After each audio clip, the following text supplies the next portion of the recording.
On July 18, 2022, in Amarillo, Texas, a pressure vessel failure at the BLM helium plant abruptly took 30% of the world's helium supply offline. Within days, GE Healthcare informed hospitals it could no longer guarantee the delivery of new MRI scanners. The shortage dragged on for 14 months. Yet, almost none of this made the news. Why? Because the three companies that absorbed the slack, Linde, Air Liquide, and Air Products, never comment publicly on supply. They didn't have to.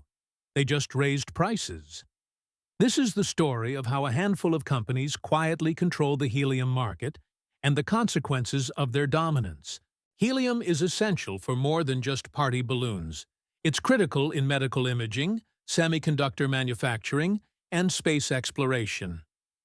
In 2022, the global helium market was valued at approximately $4.5 billion, according to the IEA's Critical Minerals Report 2023. Yet, the supply chain is fragile, dominated by just three major players: Linde, Air Liquide, and Air Products. If any one of them faltered, industries worldwide could come to a standstill. The Amarillo incident was a stark reminder of this vulnerability. So, how did we end up in a situation where a few companies hold such sway over a critical resource? And what does it mean for the future of industries that rely on helium? In 1925, the U.S. government established the Federal Helium Reserve in Amarillo, Texas, recognizing helium's potential military applications. Over the decades, the reserve became the world's largest helium stockpile. By the 1990s, the U.S. accounted for over 90% of global helium production. However, helium's unique properties, like its low boiling point, made it indispensable for civilian industries too. In 1996, the Helium Privatization Act mandated the sell-off of the reserve's stock, drastically altering the market. This decision, championed by then-Congressman Bill Archer, was intended to reduce federal debt, but instead led to market volatility as private companies like Linde and Air Liquide began to dominate.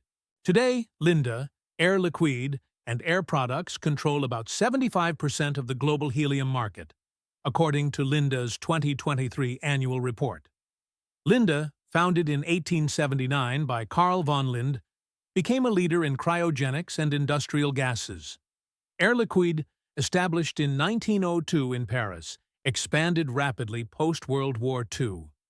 Air Products, an American company founded in 1940, grew through strategic acquisitions. Their dominance is not just about market share, but also about control over production facilities and distribution networks.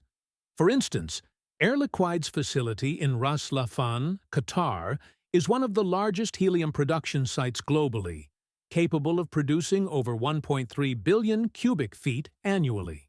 Despite their dominance, the helium supply chain remains precarious. Helium is a byproduct of natural gas extraction, meaning its production is tied to the fluctuations of the gas market. In 2019, a fire at a natural gas processing plant in Skikda, Algeria, temporarily halted helium production, causing a 20% price spike, according to the European Commission's 2020 review. This incident highlighted the vulnerability of relying on a few major facilities. Moreover, helium cannot be manufactured artificially, and recycling is limited, adding to the supply constraints.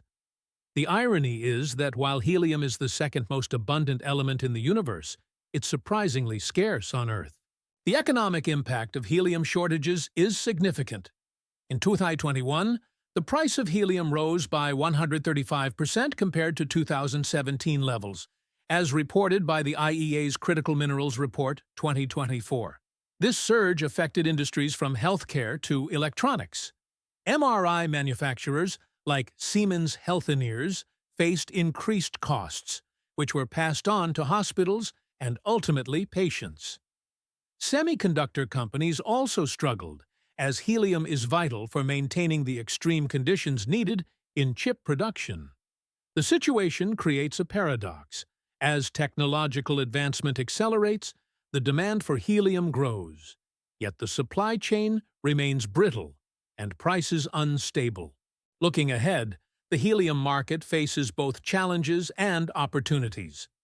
New production facilities are under development, such as Renergen's Virginia gas project in South Africa, expected to produce over 350 million cubic feet annually by 2024. However, geopolitical tensions, like those between Qatar and its neighbors, threaten supply stability.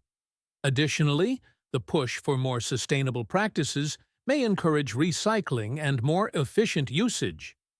Yet, without significant investment in new technologies or alternative sources, the market will remain tight. The companies controlling helium have the power to shape its future, but whether they will act to stabilize the market remains uncertain. Helium's story is one of scarcity amidst abundance. As we become more reliant on technology, the demand for this elusive element will only grow. But with a market dominated by a few and supply chains stretched thin, the question remains, will innovation outpace these challenges? Or will we find ourselves perpetually on the brink of shortage? The answer may well determine the pace of technological progress in the coming decades.